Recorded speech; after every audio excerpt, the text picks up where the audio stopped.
Hi everybody! So, this is Lake of Voices. Choices. You'll need to make various decisions throughout Lake of Voices. Here are a few details to keep in mind. Certain choices are timed. Time running out isn't something to completely avoid. In some cases, not getting involved can open new possibilities. Other choices aren't timed. These options only determine whether Kaya has a special affection for another character or not. If you survive until the second night, the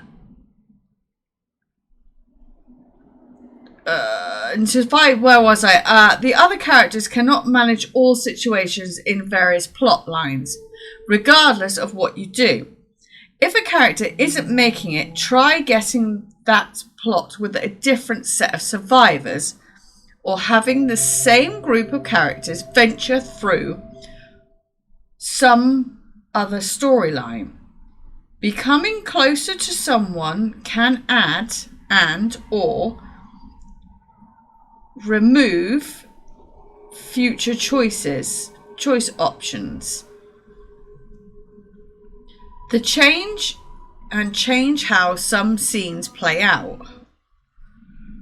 Your decision to build that connection may not go unnoticed by the other characters.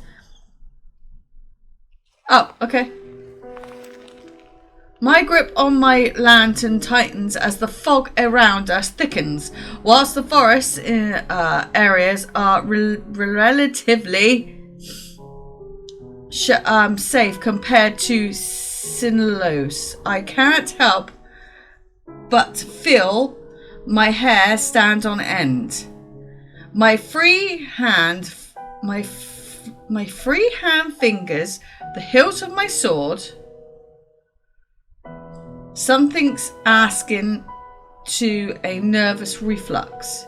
Have you seen it before? No. Bemley breaks the silence. Neither sense my unease or assuringly his no. I hope it's the latter. I haven't. I've had no reason to go near this cursed lake until now. Okay. What of you? Bemley scratches his chin, casually snatches his chin, just rips it off his face, as though I asked what his favourite food is. I traveled a long way around it once before. Not so pleasant. Something about it just frays your nerves. Although, even being near it is enough. So I'm not the only one who feels it. A sense of relief hits me, but not enough to undo the buzzing of anxiety. The Lakesmans most try their best to avoid it all their lives. The hundreds who die attempting to cross its unearthly black waters, dragged to their death by the creatures lurking within aren't secret. No wonder you were assigned this mission. Okay. There are few who've had first-hand experience with the place, even if from a distance. He'll probably keep being picked whenever they need someone to cross, for however long he's with us. Bemley's shrugs brings my attention back to the dark path before At least us. we're taking the bridge this time. It'll only take 2 days instead of double that, and the sooner this place is behind us, the better. Okay. It would be preferable not to risk it. But time is of the essence. We don't really have a choice. One of our allied villagers, Hermer, is being harassed by blackguards. I'm going to say braggarts, a band of ruffians who don't have many guards to send as an assist. Only, I still don't know how I'm saying your name, Bemley and myself. The least we can do is arrive before we are too late to be of any use. These kind of squabbles happen often, but have to be put down lest they turn into a blood gorge or all-out war. The last we heard, neither option was that far off. I can also see why they chose you to come out here. I glanced at Bemley, and eyebrow raised. A slight smile plays across his lips. You're always so calm and so serious. Nothing can get to you. You're the best choice they had. Okay. A smile now tugs at my lips. I would like to thank him, but that wouldn't be so calm and serious as he just described. And if that's how he sees me, I'd like to keep it that way. My lack of reaction only makes his smile grow. Oh God, please don't. And he chuckles a bit before reinforcing on the path. I do the same. It wouldn't be right to let my guard down in a place like this. Bemley appears to feel differently, however. You know the town on the other side of the lake, though. It's not so similar to ours. If all goes well, perhaps we'll have enough time to enjoy the new area. Uh-huh.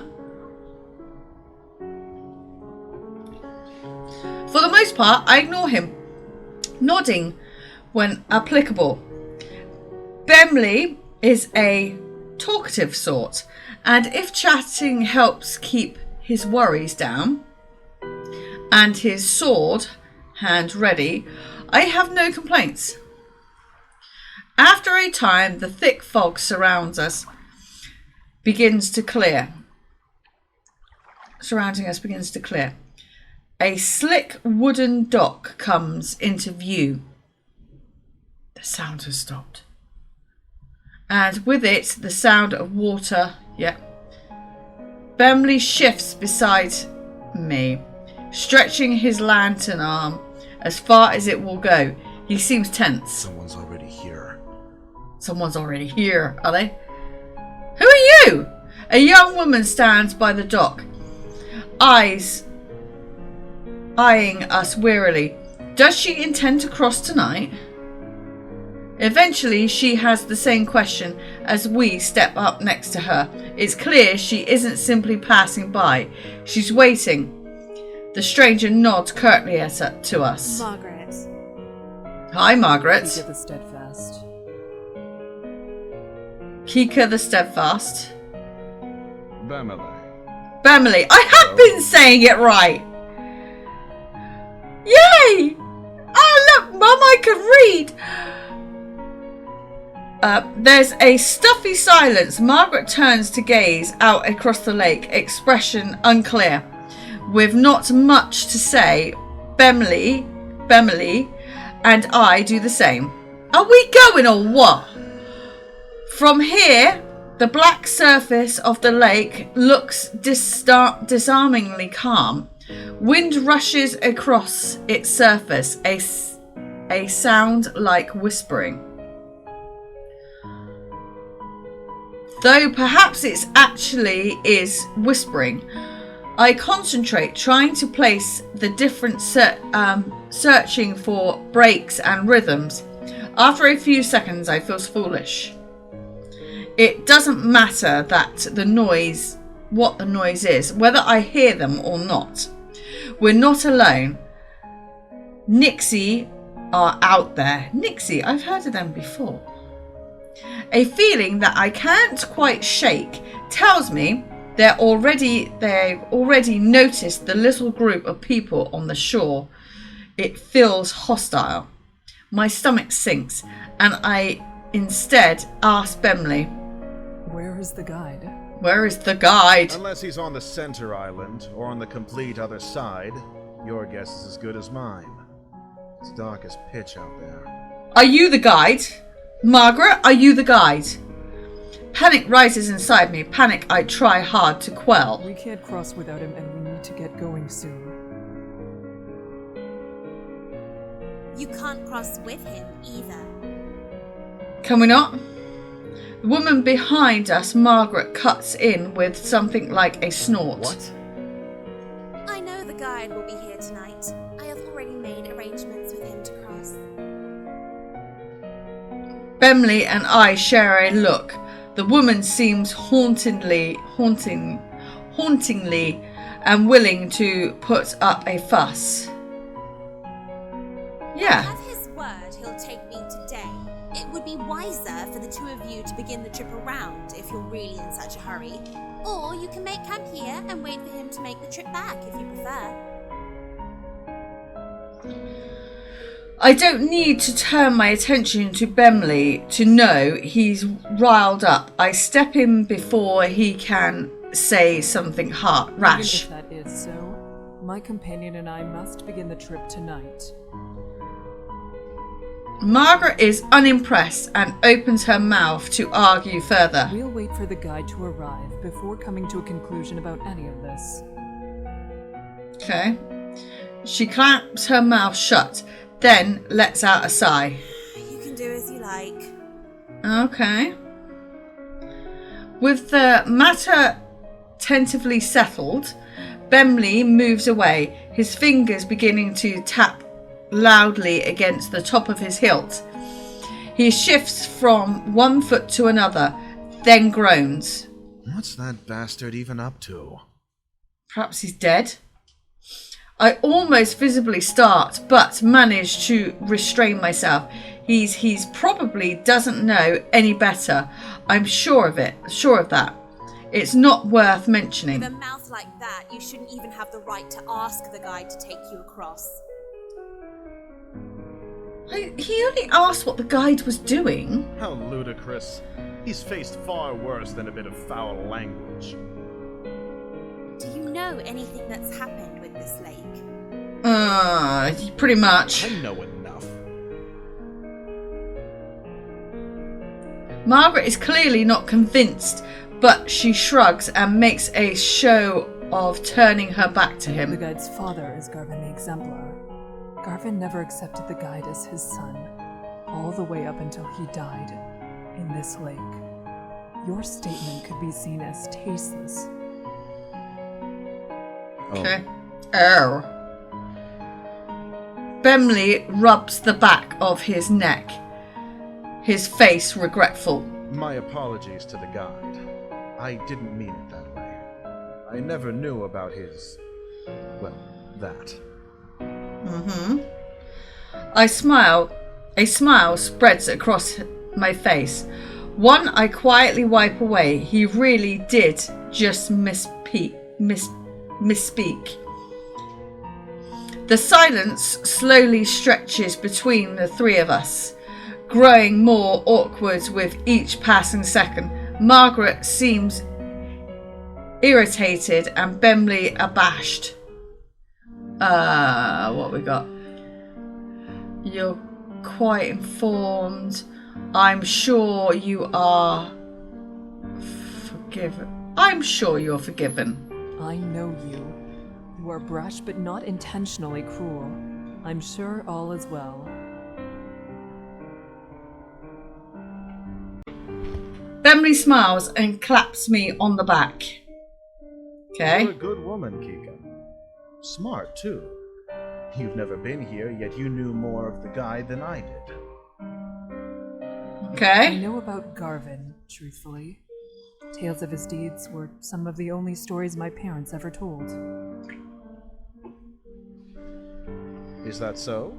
You can tell me more about it sometime. Okay. I pause, unsure how to respond to this type of request. I would like that very much. Okay. Yes, I wouldn't mind that. It must wait until after this trip, though. Of course. We should drop this topic sooner rather than later, in any case. I agree. Even if there's no harm meant, hearing someone mention Galvin is probably difficult for the guide, no matter what the circumstances. With the topic dropped, we each remain locked inside our own thoughts. Not another word passing between us. Eventually, a small light appears on the bridge ahead, gently swaying through the foggy air. It gets closer and closer until it becomes apparent its figure carrying a lantern. That must be the guide, although I can't shake the ghostly aura it gives off. The figure steps onto the shore, but we wait for him to approach us instead of going to meet him. None of us are sure how close the waters we can get before it's no longer safe. Hello, who are you? He stops in front of us and simply stares. Are you Gaddis Inlet? The man nods. He has a sharp face and weary eyes. Oh, yeah. Well, that's grand. We would like an escort across the lake. Bemley motions to the two of us, and Margaret approaches, a strained smile on her face. Hello, it's good to see you again. I'm ready to cross, as we've agreed upon. The guide turns to face her as well. Face remaining unchanged, it must not be a lie. He would have had to say something otherwise. She really does have preference to travel with him. That's a problem. Is there a way we can all begin the trip tonight? Yes, I will allow all three of you to go. But with that many, at least one will die before we reach the other side. Oh dear. Margaret, I'm sorry. I furrow my brow. It's a disturbing addendum, and one offered with little emotion attached. Little emotions. Bemley glares back, asking without asking what we're supposed to do with such circumstances. You should go around.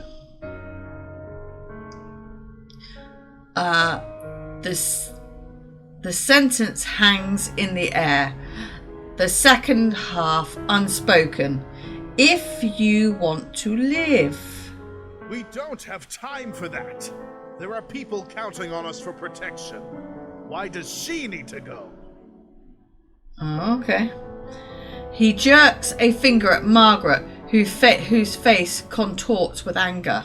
I don't need to explain myself to you. My journey has already been put off once, and I was promised I could go today. I will be going under any circumstances. Yes, Margaret. She meets Bemley's eyes with a gaze of steel. He starts to speak, and she cuts in. An extra day or two shouldn't be that much for you. Whoever you're meeting can surely wait such a tiny amount longer. Patience is a virtue, after all. That's better. The night is only so long, and if we're still on the bridges when the sun comes up, we'll all die as they sink back below the surface. If you don't decide soon, no one will be going. The guide is dispassionate, stoic. Yeah. I would almost feel something wrong with him if I didn't share the trait myself. Bemley pulls me to the side, jaw clenched tight. I'm disarmed. True, she's not. His voice is low. He darts and glances at He darts a glance at We Margaret. can easily get her to back off if we make this into an actual fight. After all, we have to go tonight, yes? If one of us really is to die, it'll be her. Would staying be a worse fate than her death? Oh, Bemley! I stare at the dock, refusing to meet Bemley's eyes, and tries to keep my voice as level as possible. We don't know her situation. This isn't a decision we can make for her. What? What? Bemley leans in closer, apparently having missed what I said. I remove the sympathetic for her in my response when I speak The again. guide won't accept something like that, I assume. His face is grim. Then what else do you have in mind? First of all, you and I cannot split up. Either we both stay, or we both go. Okay. Right. That's not a question. Okay. I cross my arms, a hand on my chin. I have full confidence in my abilities and in Bemley's, but there's no reason not to believe the guide knows exactly what he's talking about. If we go, he might not be able to give the group the attention we each deserve. That would mean we truly would be putting Margaret's life at risk and on top of our own. Oh God. The guide approaches Bemley and me before I have time to sort out my thoughts. 1 second. Can I?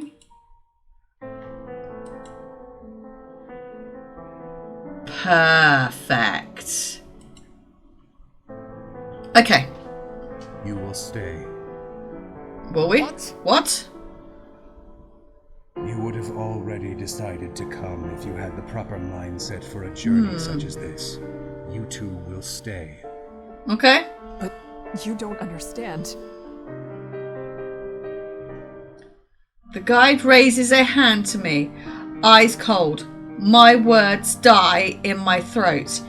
If he decides we aren't fit to cross, how could we persuade him This otherwise? is bullshit. We are more than equipped to make this Apparently so journey, like that. and we know more of what it means to be in danger than most will know in all their life. Is that what he seems to think? You two will stay.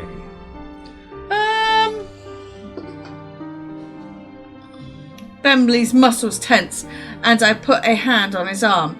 He trembles slightly beneath my fingers, his hands curling themselves into fists, but he doesn't say another word. The guy turns around and heads in onto the bridge. Margaret uncomfortably looks from the guide to us. Goodbye. Goodbye. Then she steps onto the bridge after him. Bemley sighs, the anger releasing from him as they disappear into the fog. Farewell. Farewell. Be safe. We reached home safely through it. Took much longer than we would have liked. Much of the village had been damaged or even destroyed. It was my fault for taking so long. I did all I could to aid them in defending their town and repairing what could be salvaged. Bemley was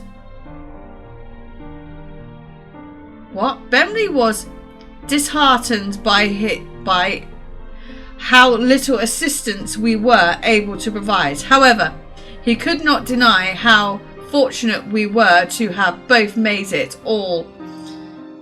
all, especially after we caught wind of a report given by the guide to the elders of that night. Every villager close enough to Simone's similar gets informed on what occurs in that lake, how does so become committees wish to be made aware if they have lost one of their own? So what happened to Margaret then? This time, his news was of the death of a young woman. The woman we spoke to, Margaret, is gone. I have not heard nor seen the guide myself since then. I must assume he is still there on the foggy shore, waiting for desperate souls to seek out his light so that they may cross the lake of true darkness.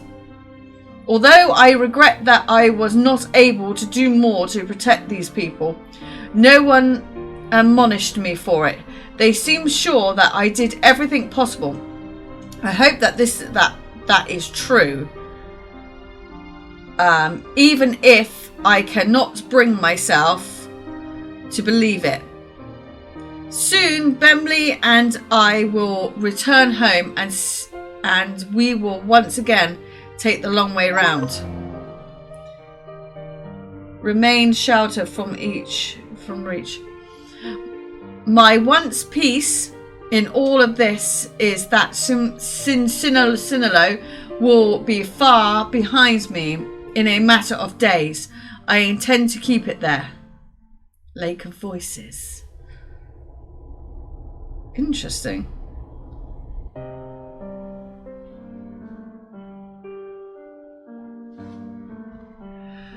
Okay, so we'll start from here. You're quite informed, Margaret. It's been years since the time of Garvin the Exemplar. It's impressive you knew. Okay. Margaret smiles, lifting her chin into the air. The exaggerated action is somehow pleasant rather than belittling.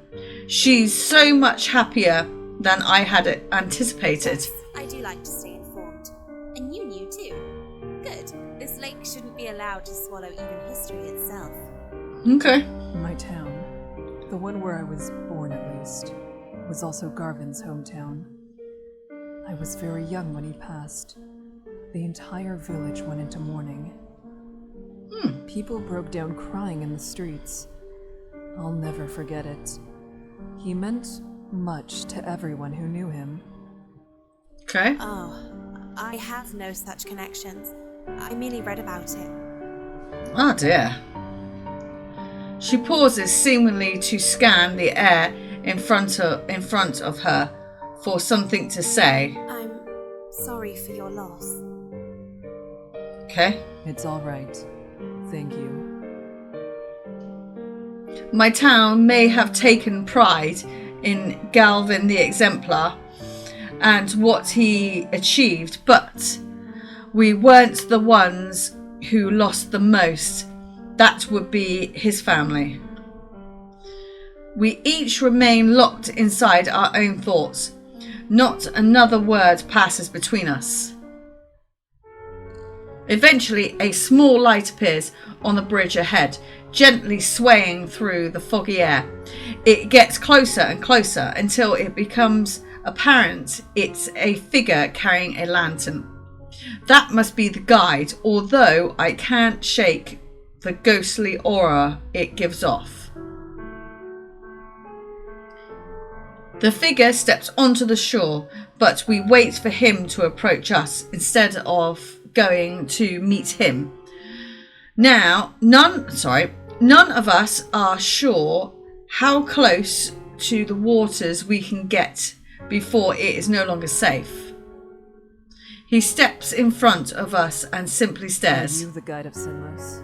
Thank you for saying that name. The man nods. He has a sharp face and weary eyes. Well, that's grand. We would like an escort across the lake. Bemley motions to the two of us, and Margaret approaches, a strained smile on her face. Hello, it's good to see you again. I'm ready to cross, as we've agreed upon. The guide turns to face her as well, face remaining unchanged. It must not be a lie. He would have had to say something otherwise. She really does have preference to travel with him. That's a problem. Is there a way we can all begin the trip tonight? Yes, I will allow all 3 of you to go. But with that many, at least one will die before we reach the other side. Okay.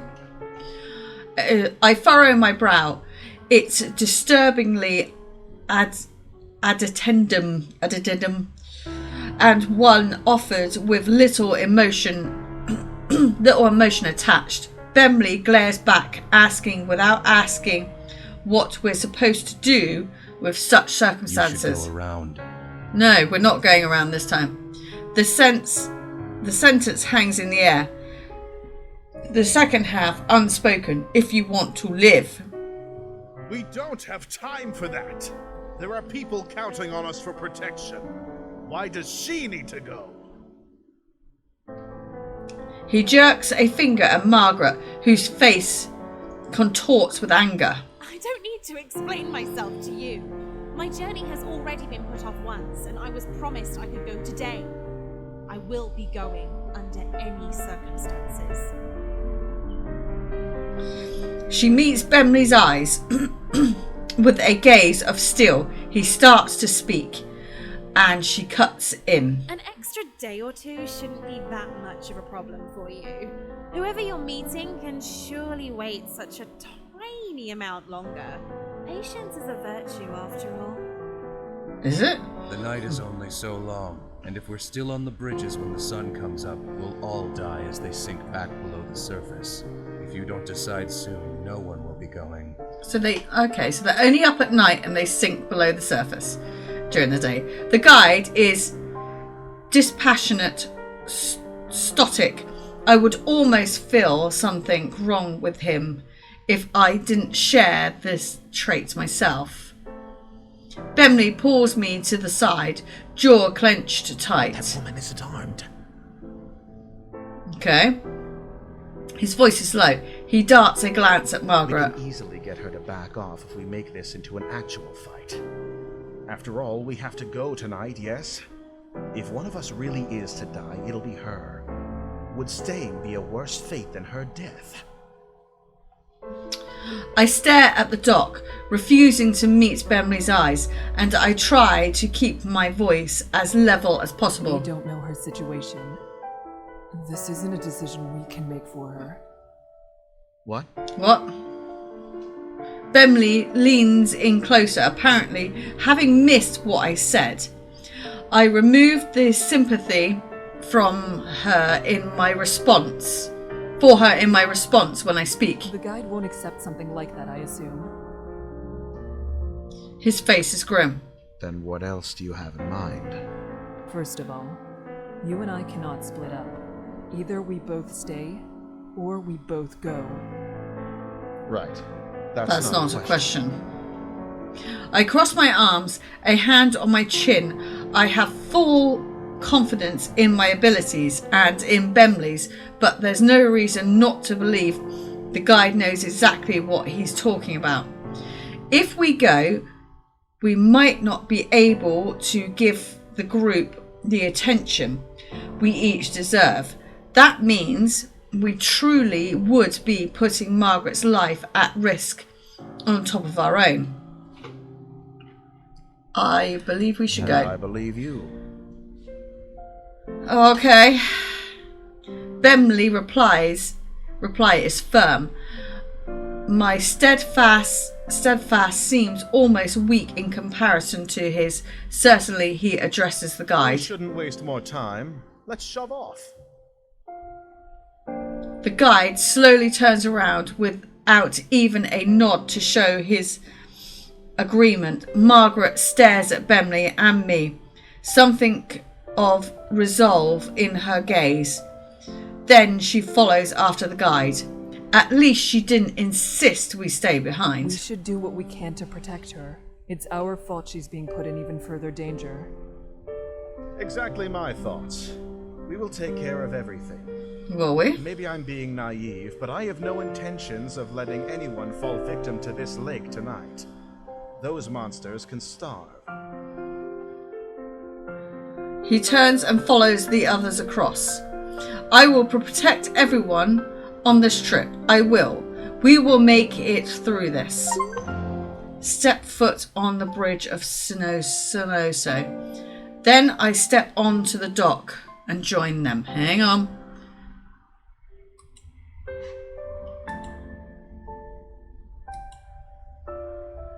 Just in case I need to come back, and then I could just come back here. And as soon as I step onto the wood, the temperature drops.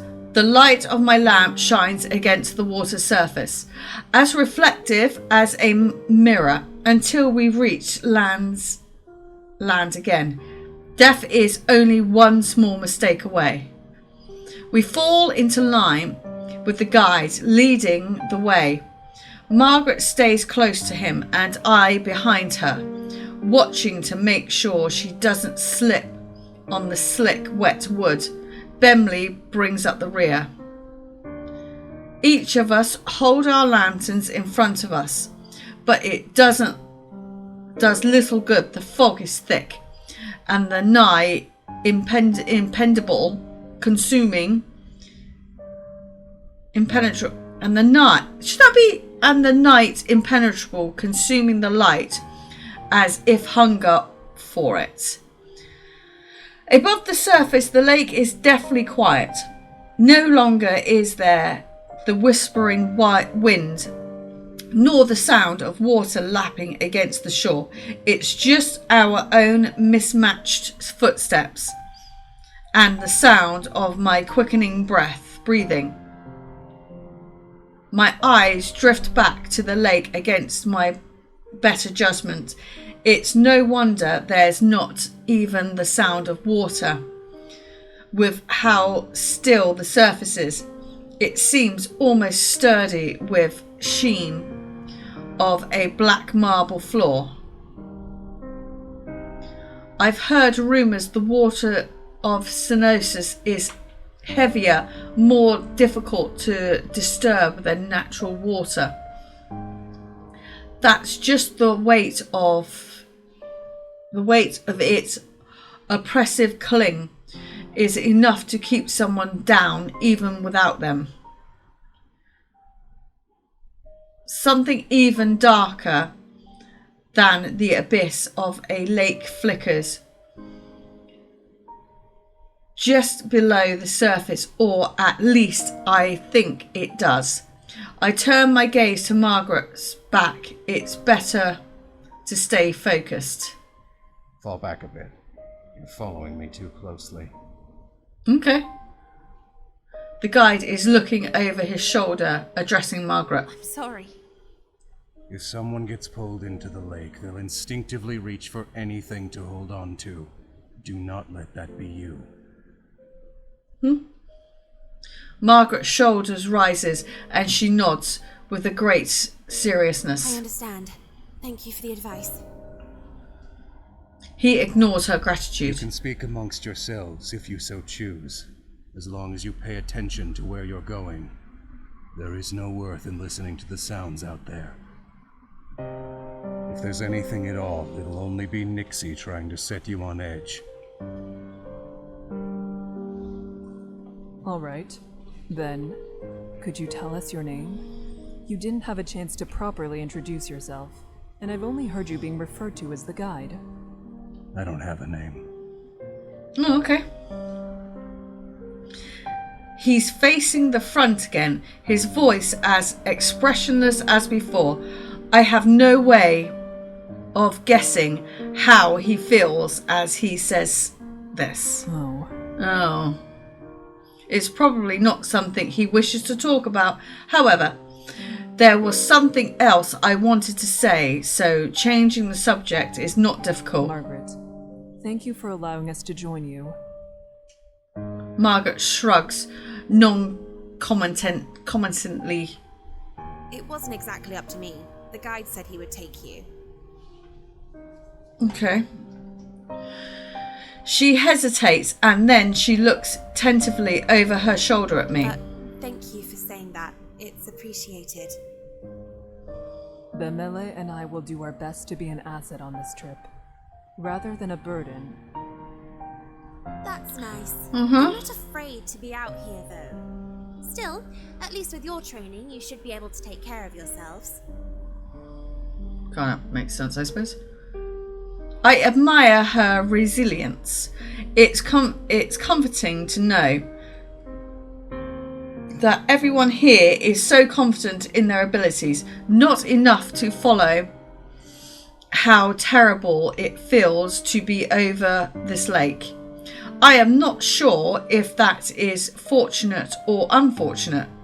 Believing yourself to be secure doesn't mean that you are. I don't like that. As the conversation lulls, a new sound breaks through. It's a whispering noise again. It's the chatter of inhuman voices, and this time coming from all around us. Taking care of yourself is exactly what you need to do. The guide is speaking again, except louder as to cover the Nick's voice with his own. Work to survive at all costs, and hope that everyone around you has enough sense to do the same. That's the only way you'll make it to the other side. Margaret nods in response, but I hear a grunt from behind me. Groups tend to go further when they work together to achieve the same goal. Thank you, Bemley. The guide doesn't say anything in response to Bemley's grumbling either. I'm not sure whether he didn't hear Bemley or whether he just didn't feel the statement made thus far are worth addressing. I have a feeling it's the latter. We go around a large bend in the bridge. Part of it forks off to another way.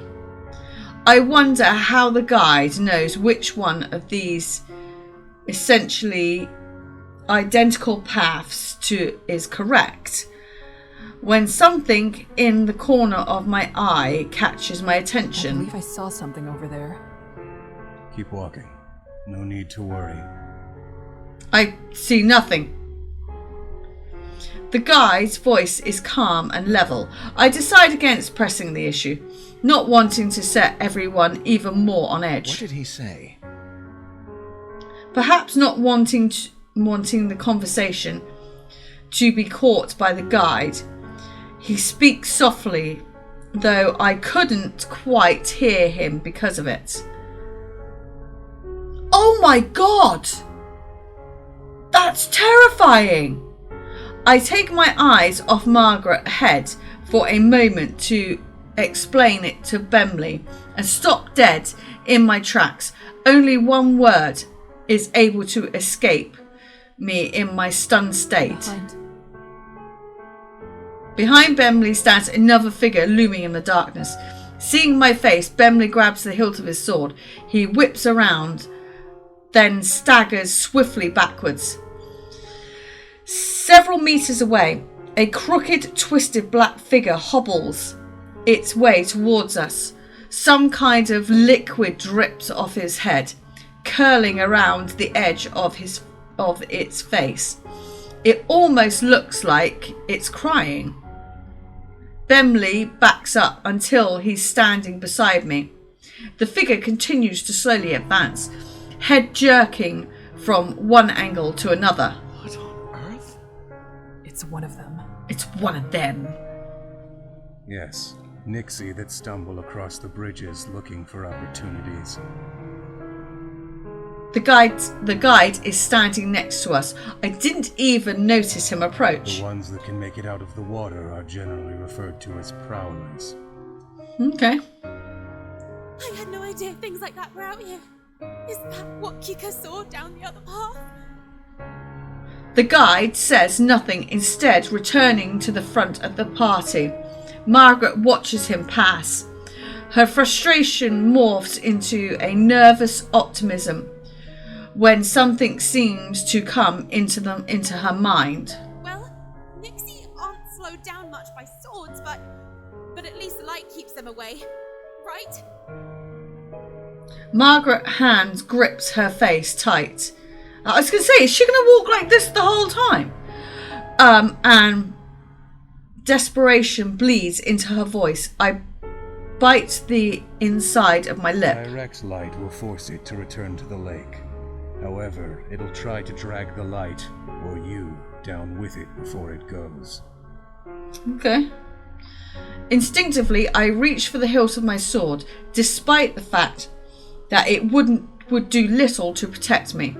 The prowler is getting closer, jerking forwards, stopping, then resuming its slow advance. Okay. Does anyone have a light we can leave here? That way it won't follow us. Only matches. Matches. Bemley spits. He's the one bringing up the rear, so he's the one most likely to be in danger if it keeps following. The guide, however, moves forward. Don't forget it's there. Don't let your guard down, and don't get left behind. Good advice. What? What? How am I supposed to keep walking with this thing at my heels? You said it wants to attack. Don't give it the chance. Good advice again, also. Bemley sputters in anger, and the guide seemingly ignores him. I solidly grab hold of Bemley's upper arm. I'll lead you like this, and you can keep your focus solely on the prowler. Make sure it doesn't get too close. Bemley's eyes the guide with unresolved hostility, but allowing himself to softly sigh in relief, he gazes at me with fondness. At least there's someone I can count on. I'm not sure on that, Bemley. Despite the fact I'm going against his advice, the guide says nothing more. It's clear now that he doesn't give a damn what we end up doing. Some part of me is glad of that. I want to help everyone make it through, and it would be worse to have to persuade the guide every time help was necessary. Thank you. Bemley places a gentle hand on my shoulder. I feel Bemley start as I reciprocate his touch, but just as quickly a smile replaces shock. A moment is pleasant, a small balm against a large burn. I harden my expression and Bemley follows suit. He moves his free arm down. I fully link his arm in mine and now properly settle, look forward.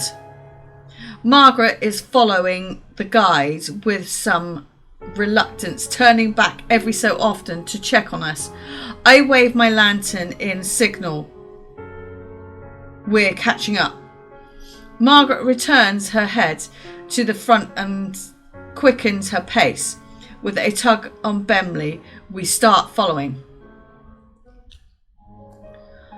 The four of us continue cautiously over the bridge.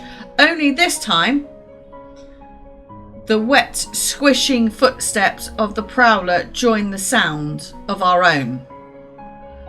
Right, I'm going to save that there. Itchy ear. There we go. I split off myself. I grip Bemley tighter. The prowler walks without a set pattern, sometimes fast, sometimes slow. It takes long steps, then short steps. At times, it stops walking entirely. Does it hurt to be out of the water like this, or is it trying to be difficult to read? Suddenly, the whispering in the lake growls louder. I still myself, trying not to let it get to me.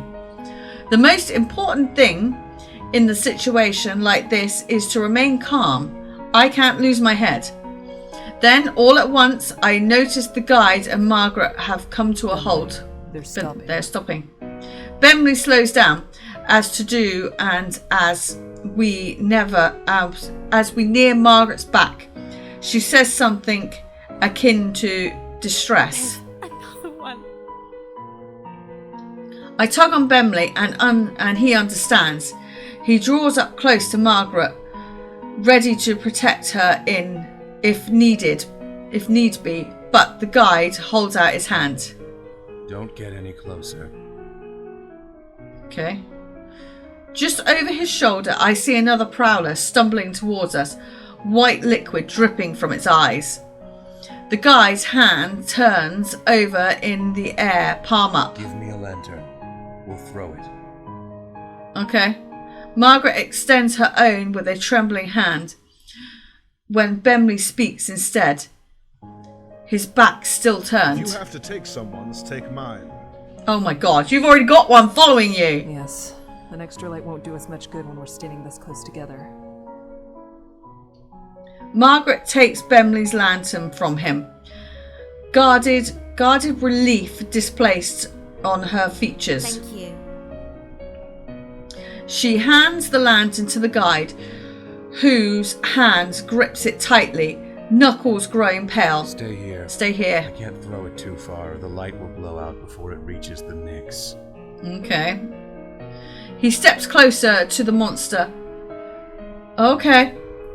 Light and confidence as he nears, the prowler starts to back away. Is it only the approach of the light that makes it retreat, or are they afraid of him? The guide is far enough away from us that the fog is particularly obstructing him,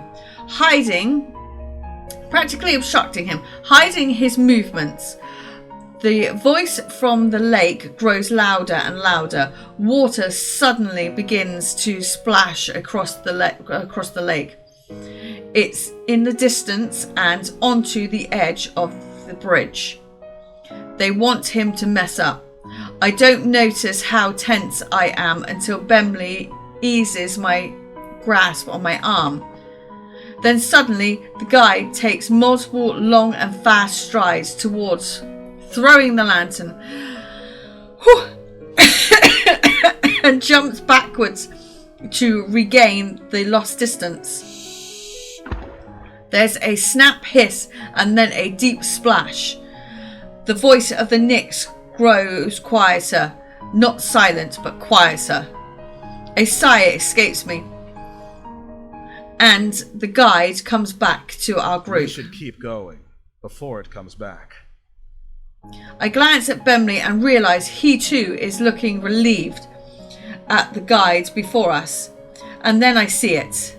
Oh! The first prowler is still there. It's right there. Pull Bemley forward. Shift around, pulling Bemley behind me. The prowler lunges after him, barely missing Bemley, but striking my lantern instead. The fire goes out. Oh, balls. And the two of us are plunged into unearthly darkness. Then there's a slick splash. I realise the Nyx has returned into the water. Somehow, Bemley and I are still standing. We're still here. Kika, thank you. I can't respond. Something cold, wet and slimy has grabbed my ankle. Oh, kick it off, Kiki.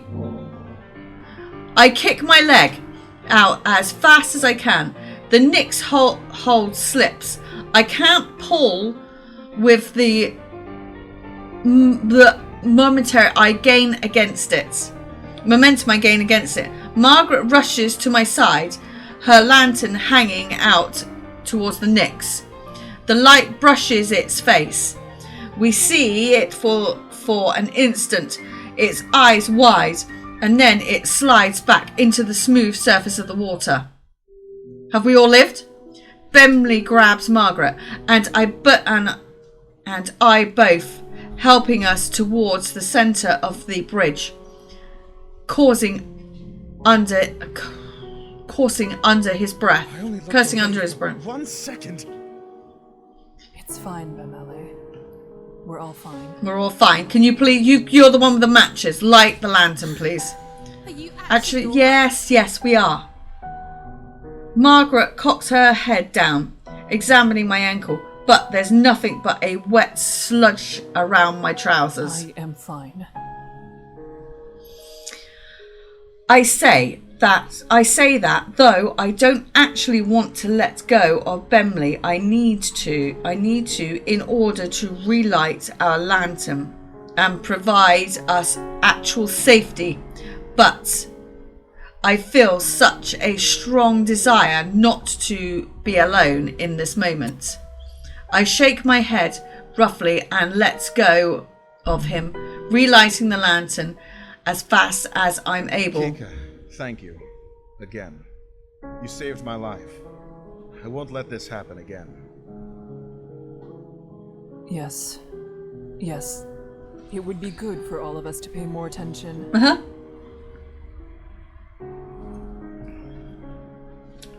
Margaret nods solemnly. Suddenly, it seems like we're all on the same side. It isn't only Bemley and I, she is with us in more than simply presence. The guy's voice, as cold as that monster's grasp, ends my train of I thought. lost the lantern I threw. And Nyx grabbed it after the light went out. Okay. Margaret makes a noise. I glance over, wondering whether she's upset, but there's a small smile on her face instead. It's better than them taking anything else. A nervous laugh bubbles up out of me, and just as quickly stops. Bemley chuckles in response, and our collective tension eases up. The adrenaline draining from our bodies. We need to keep walking. Let's keep walking then. The guide starts down the bridge again, and we join him. I try to clamp down on the relief. The ease that wants to flood my head. It's not over. The Prowler is gone, but so is Bemley's You lantern. can stay near me, Bemele, since your lantern is lost. I appreciate it. Huh. Margaret goes on ahead of us. Bemley stays by my side as I keep at the end of the line. The breath releases from Margaret and Bemley is quickly swallowed by a somber atmosphere of cyanosis as well, replaced by the gravity of near-death experience. Never mind celebrating his survival. Something like that shouldn't have happened in the first place. The memory of the Prowler reaching out towards us appears each time I close my eyes. Does it look like something's dripping down their faces? Oh. The Prowlers are on Margaret's mind too. Looking at her pained expression, it's as though the moment of relief never existed at all. I'm not sure. Me neither. Something's wrong with them, though. They live in water. Air shouldn't be good for the things, but they want to drown humans so much they're willing to drag themselves around on land. It's not right. He has a point. Of course it isn't. They are monsters. They likely do not understand even the concept of right and wrong. Well, I don't disagree that there's something very wrong about them. I truly, truly hope that's the last we'll see of the Prowlers. Something comes to her mind, causing Margaret to end her part of the conversation early. Since you two have to share a light, wouldn't it be safer to be in the middle? Oh no, Margaret.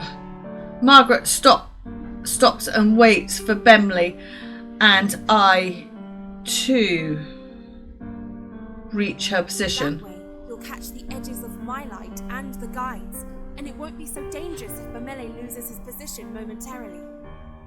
That's a very kind offer, Margaret. Bemley's surprise is so apparent. I want to cover his face with my hands to stop him from insulting her. She merely smirks. I think Margaret may be surprised with herself too. Bemley returns to his usual surety. As thoughtful as it is, I, at least, am fine with bringing up the rear. I'm used to keeping watch for monsters, and since there are two of us, I can pay attention to the back while Kika focuses ahead. Okay. It's not my light, though, so I shouldn't be the one to decide what she should do with it.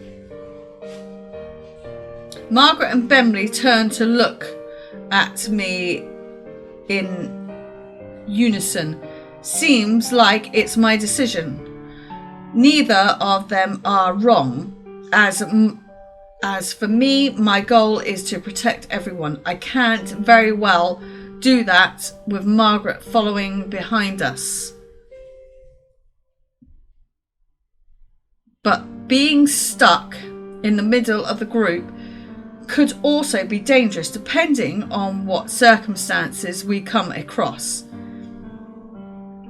Getting pincered by the enemy would be an almost sure death, no matter how experienced Bemley and I are. I just don't know what to expect from this bridge, and that makes things so much more difficult. So you're staying behind? Yes, you stay in the middle. Sounds like it. Yeah, I feel better with you in the middle. I think we'll be good here. But really, thank you. That was a very kind offer. Well, alright. I think we might lose Bemley though. Margaret respects our decision and trots ahead a bit to catch back up with the guide.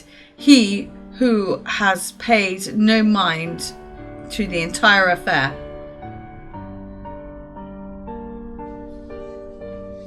So, I don't want to sound like a child, but how much longer until we arrive at the halfway point? Margaret chuckles, reflecting the amusement I don't want to vocalise. Still have some ways to go. Damn. I was going to say, yeah. I suppress my laugh yet again at his pouting response. The gloom we've been under dissipates slightly, like light flickering through the fog. The first trial tends to be the most difficult. I believe we will only react better from this point on. Okay. I like the way you think. The gleam enters Bemley's eyes and he grins. I think Kika deserves a round of applause. Her quick reflexes are owed the utmost appreciation.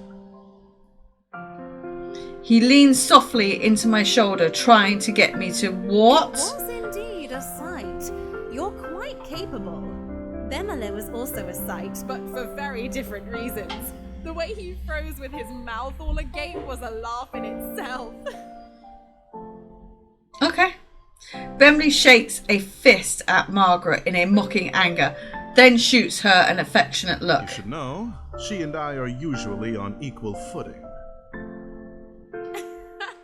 The only reason you had footing at all is because she pulled you back.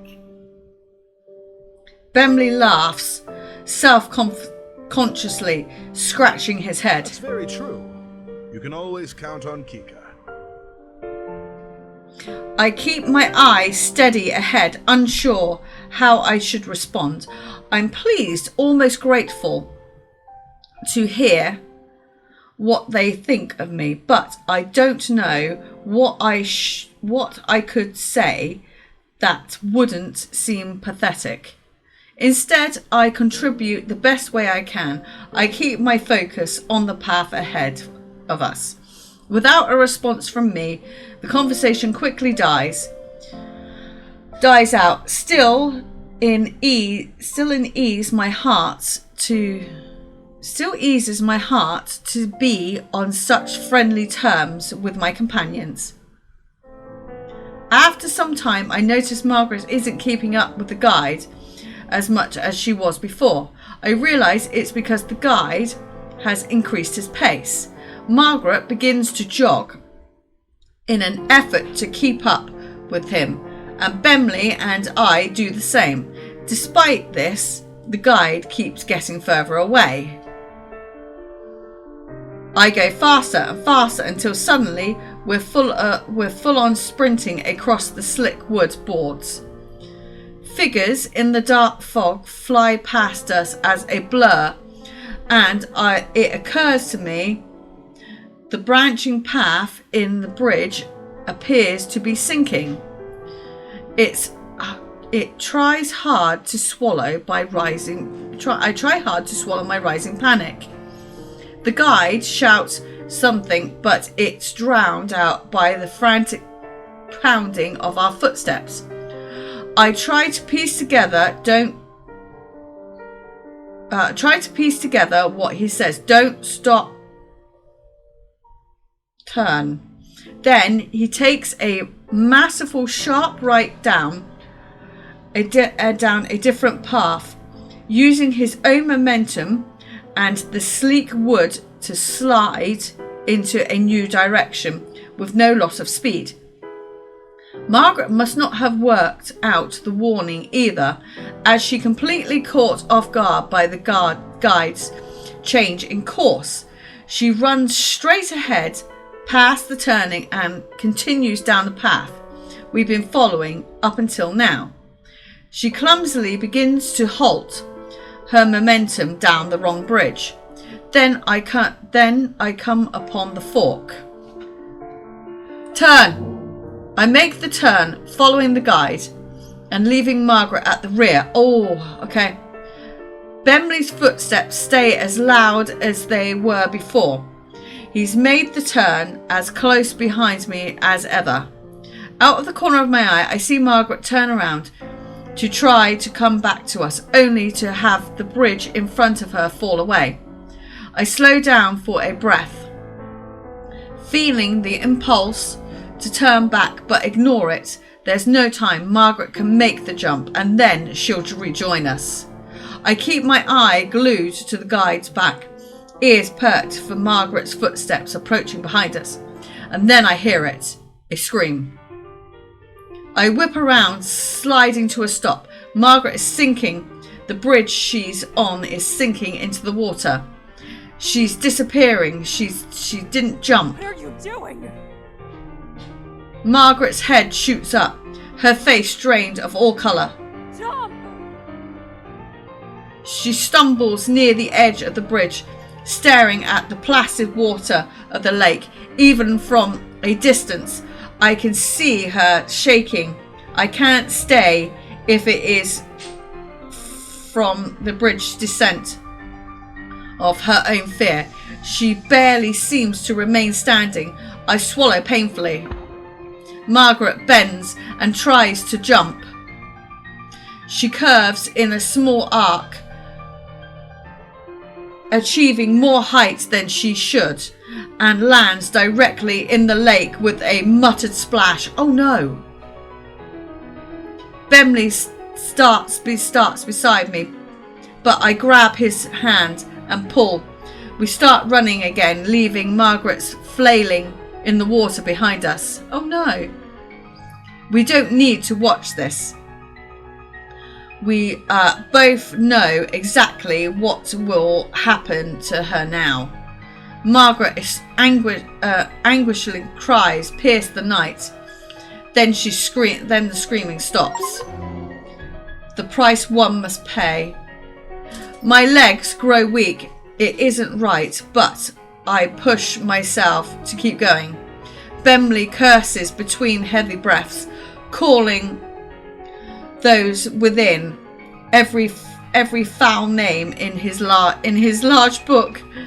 I try to force on the pounding of my feet, but my brain won't cooperate. Instead, I imagine Margaret's terror as she clawed to pieces by the nicks. After everything I didn't help her. We left her in the dark. As the night wears on, our strength rapidly fades. How much longer will this last? People have to rest sometime. Almost as if in response to my thoughts, the guide abruptly halts. I skid to a stop as well, sliding on the surface of the wood. Why did we stop? Oh, sorry. Ha! Bemley's voice is tired, but his guard is up. The guide doesn't answer, just stares at something slightly out of view. I step up and to join him, following his gaze, the gaze further down the path. Who are you?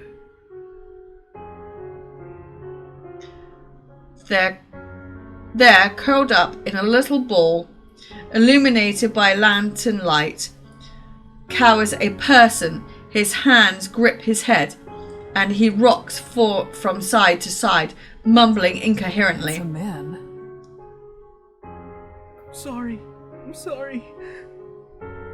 I'm sorry. I couldn't. I just couldn't. Please. I'm sorry. I'm struck with the array of questions. What is going on? Why would he wander out onto these bridges on his own? Did he make it this far by himself? Were others with him? What if that's somehow the case? I can't blame him for the state of shock he's in. The man stops mumbling. He glances above him, seemingly only just now having the strength to lift his head. His expression, the deepest sadness, along with the clear marking of terror, are scrawled across his face. I stare at him in shock, not sure what to do. Leave him. Okay. I snap my eyes away from the man and instead to the guide's cold, implacable face. No! We can't just leave him here. Without light, it's certain he'll die. He won't make it regardless. The guide turns to look at us, his eyes seemingly to glow from the closeness of his lantern. For the first time, I feel uncomfortable in his presence. Whoever shelters him will only risk dragging themselves down with him. Leave him. I glance at my partner. Bemley is outraged. I'm trying to think of some kind of compromise when the guide speaks again, his voice cutting. If the man comes, then whoever is shielding him will have to remain at a distance from the rest of the group. Far enough that you can't see me, just my light. That is how you will travel across the bridges. So clearly you see him as bad luck. I didn't agree to lead this man, and I won't. If you ask me to, I will leave you all behind. Adrenaline surges through my veins and I tense up. It's a painful reminder that the guide isn't here to save our lives, but merely to show us the way. We're on our own. Bemley and I frantically share more looks between each other, trying to communicate without words. Neither of us have a desire to speak and be the first to make choices. The man is standing now, though still hunched, with his arms wrapped around himself as if expecting a blow. He stares at the ground rather than us. Because of this, I'm having trouble reading his face. What exactly happened to him? Are you well, stranger? Do you know where you are and why you're here? He glanced up, not at me, but towards me. His eyes resting somewhere near my collarbone. I'm fine. You all can go on your way. Forget you even saw me here. That's absurd. You have no way to defend yourself. We can't leave you. Yes, I'm sure in your eyes I might not seem like much, but that's not exactly a fair shake. Maybe in a perfect world, every man would be as large as you. That's not how things always go. Doesn't mean I'm defenseless. The man responds in meandering. The words themselves seem to be in good jest, but he still barely looks at us. Yeah, there's something wrong with this guy. With his hands, Bemley frowns, unimpressed. It was a joke. He smiles hesitantly, making eye contact with each of us for the first time. What part of it was supposed to be the joke? Do you even realize what is happening in this moment? Never mind. Forget that too. Point is, I'm alright. You have found yourself out alone and unlit on Sinlos. Exactly. Something must be wrong with you. Oh no, sounds like you've been talking with my father.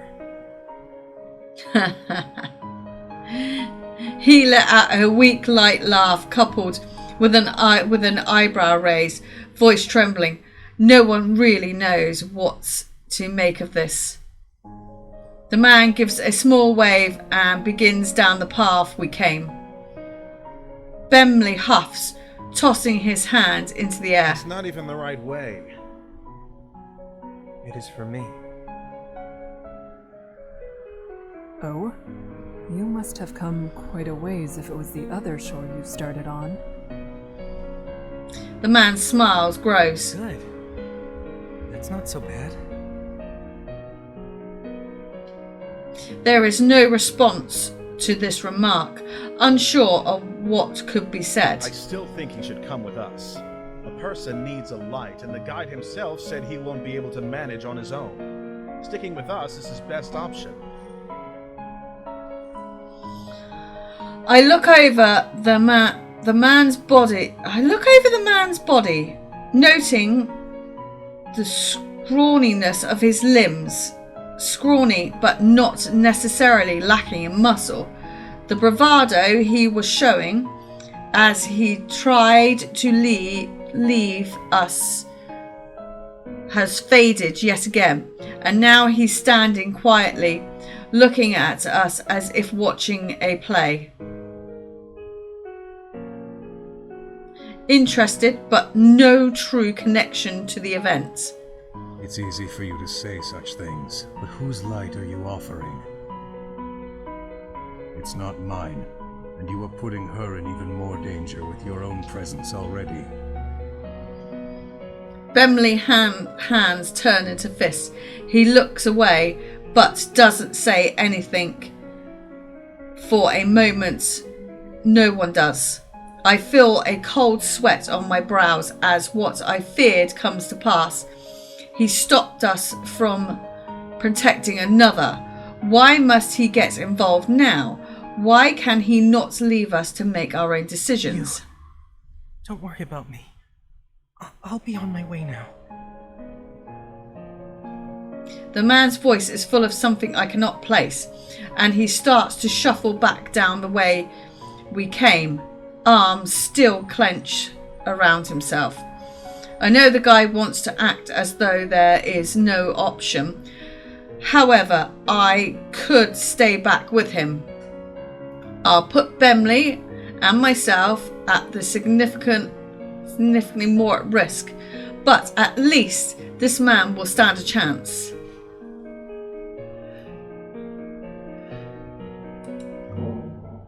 I can't risk it. You are right. Bemley stares at the man as he leaves. We both watch him drag his little frame down the bridge, quietly fading from sight. There's something wrong with that guy. We had to let him go. We've already suffered the loss of one of our own. The space the man vanished into the dark and silent. We can see and hear nothing of him. Not even his footsteps. The guide was right. There is no other option. Well, that is what I have to believe. We need to get through this somehow and bring weight down with guilt will only distract us. The guide starts moving again at a quick pace. After a moment of hesitation and one last glance into the truly lifeless fog, we run to catch up. We walk onwards in silence. Our party hasn't changed. The stranger was never added to it. So it's not as if it makes sense to miss him, but there's a sense of loss all the same. No one ever attempted mirth. I keep thinking I should have done more. Should have pushed the guides harder to change his mind, so it was less dangerous to keep the man around. Anything. But I have to let this go. I'm not going to forget that man. I'll never forget him, but we still need to get through this. I curl my hands into fists, hoping it'll strengthen my resolve that I push forwards. I turn down a different path and the guide stops. Ahead of us stands a group of prowlers. At the sound of us, they turn their heads in unison as if they knew we were coming in. I inhale. The prowlers wriggle somehow, their skin moving more slowly than it should slide across their skeletons. They laugh. We cannot lose another lantern at this point. We're almost to the island. Okay. The guide rummages through his coat with his free hands. What are you planning? I'd let him do it. He knows what he's doing. Bemley's tone is borderline threatening, but the guide ignores him. He pulls out a small pouch, then opens the pouch on his opens a latch on his lantern. Wait, are you going to throw that at them? What if the bridge sets on fire? It will. We're going to run. Okay. This is insane! These bridges are hellish enough without them also being on fire. And what about the other man? If he's still out there, this could... He's dead. We're not losing another lantern. Okay. He says it with such detached certainty. It's as if he saw it happening himself. No one argues with him. The guide steps closer to the prowlers. We fall into step behind him, staying close to his back. He bends his lantern back down until it is lower to his outstretched arm. The pouch in his hand is set aflame. With a particular flick of his wrist, he swings the staff back and up. The glass on the lantern snaps closed. Don't get left behind. Okay. He takes 3 quick steps, then tosses the pouch. The prowlers are back in the water before the pouch even lands. As soon as it does, the fire starts to lick and curl itself around the wood. The guide breaks into a sprint, and we do the rest of it, and so do the rest of us. The blaze glows despite the heavy dampness of the lake. These bridges aren't normal bridges. Of course, that's true. Nothing here is right. Hopefully, they won't collapse with the flames. We stay on the guide's hills, almost too close for comfort. If we stop abruptly, we'll all crash into one another, maybe even fall off the bridge. Then the world tilts. I was mid-stride when I put my foot down. The bridge isn't where it was. It lurches to one side, either because it was weakened or pushed. Bemley and I managed to keep our ground, and as does the guide. Huh? He presses on without even bothering to see if we were able to follow. Bemley growls in frustration as we push to keep up with the guy's pace. As our storm of feet thunder across the boards, a silver sliver begins to rise into view just above the edge of the water. It's the island. It's the island. The island. I squint and suddenly make out the craggy form of land and earth. I see it. We're almost there. Safely at long last in sight. Safety at long last in sight. New energy surges through me. We push ourselves faster, longing to put those God-forsaken bridges behind our backs. All at once the bridges end and our entire group rushes ashore. Earth solid. Earth a haven from the water. I catch my breath while still moving, even though away from the dark shoreline. I can't believe we actually made it. Even more difficult is the idea that we're only halfway done. Jesus, we're only halfway. When night falls once more, we have to do it all again.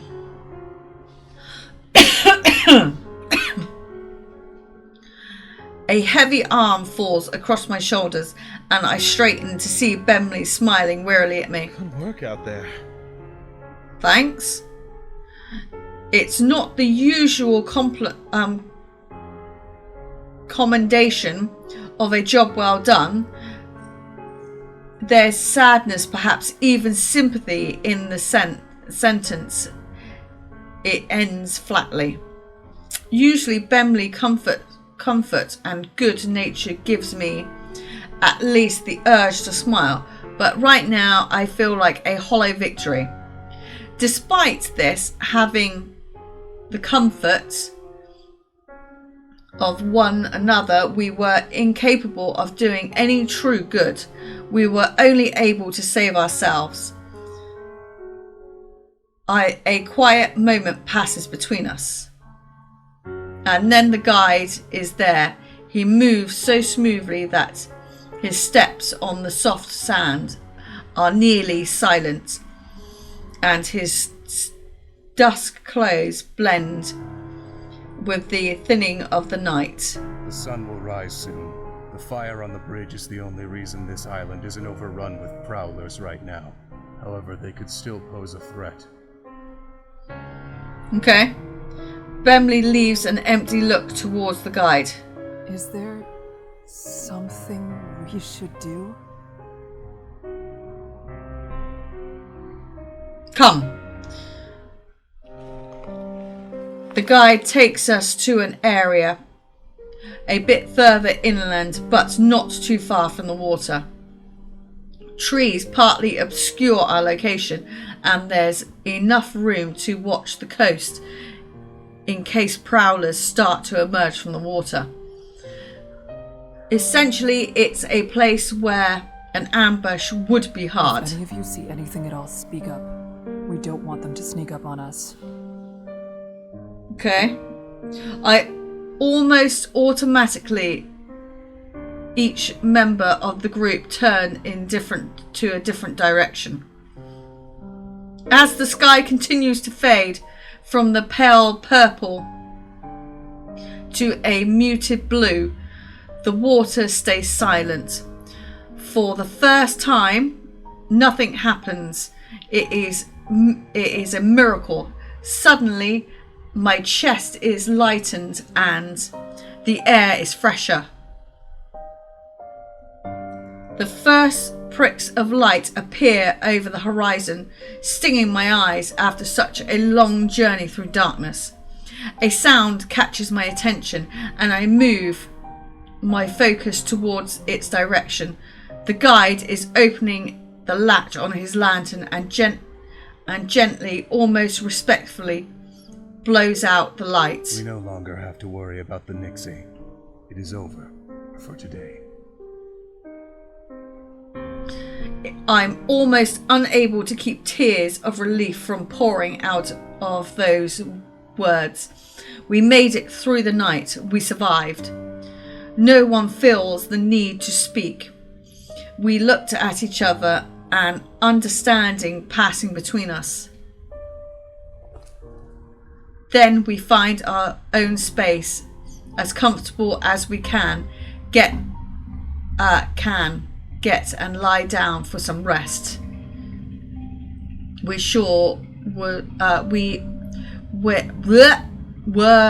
weren't sure would ever come. I don't know what the hell. Why my reading just went. My eyes slowly blink open and readjust to the brightness.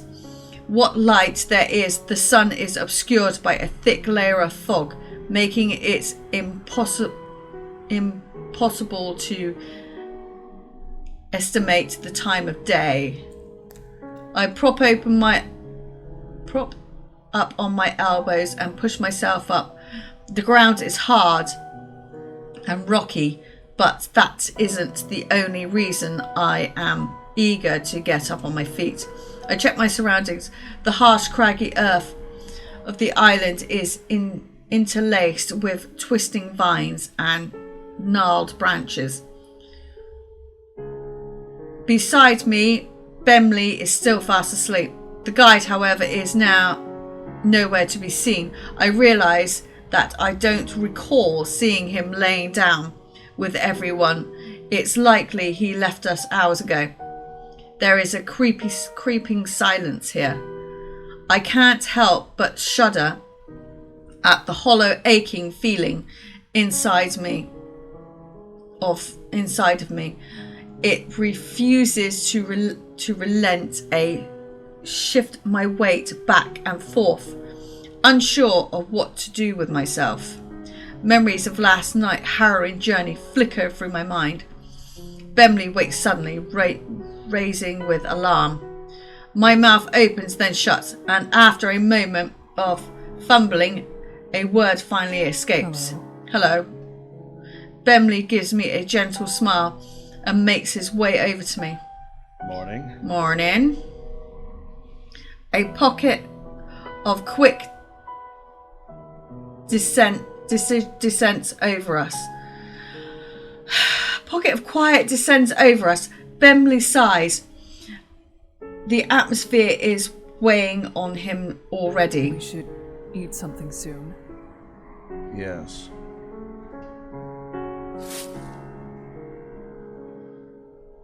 A distinct rustling of leaves around catches my attention. The guide appears emerging from the thicket. Bemley glares at him as he makes his way over. The Nixie will not tread on land in daylight. However, being near the shoreline is still dangerous. If you leave the center of the island, remain cautious. Before the sun sets, I will be in this area. It would be wise to meet me here before nightfall. Okay. Why do you do this? A sharply turn towards Bemley as he snarls and confronts the guide. You would just let him follow behind us. If you had been there before, none of this would have happened. They didn't have to die.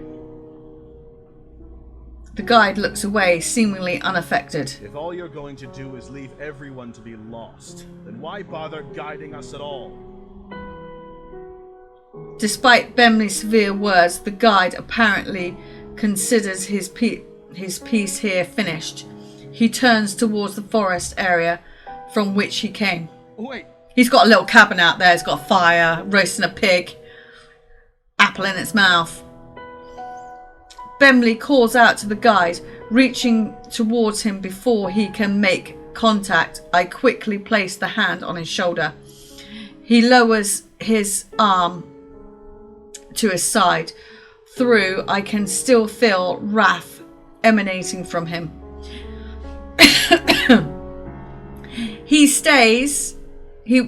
We stay this way until the guide disappears.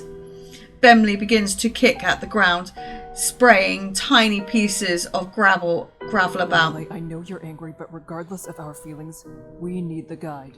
If he leaves us, we'll all die. And we've done so well with him. Technically we have. Margaret was just an unfortunate accident. I give him a cold glance. We won't even know which bridge to take without the guide. Bemley knows that this needs to stop. There are other people counting on us to make it back. We can't afford to lose our way. The anger etched into his expression fades into sadness. I can't stay here right now.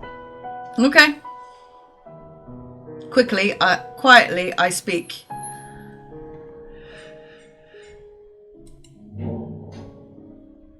I speak too softly for Bemley to hear. Lingering for a moment, I start following the trail Bemley took. It doesn't take him long to notice I'm there, and he slows his pace. I can easily catch up. We fall into step for a short while, neither of us speaking. Eventually, we come to a thick stand of trees. Wordlessly waver our way through the branches. Right, I shall leave this one here. We're on the island, and when we come back tomorrow, we shall go across the next set of bridges. That is a lot of reading. So I shall do this. No.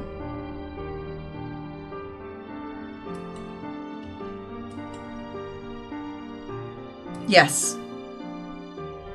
So, main menu. Yes. Hang on, let me just double check. Yeah, there it is. Right. So yeah, we'll come back to this tomorrow and get through to get over the next lot of bridges. I'm thinking, providing Kiki and Bemley survive, I will be happy at the ending. I don't know what that lad was doing in the middle of the bridges and that, but something wasn't quite right about him anyway. He struck me as a bit weird. And Margaret, that was just unfortunate. So, we'll come back to this tomorrow. So don't forget to like and subscribe. It's free. You got nothing to lose. Don't forget to ding dong that bell because it likes to be ding donged. And give us a thumbs up. And again, thank you for watching, and we shall see you next time. Bye bye.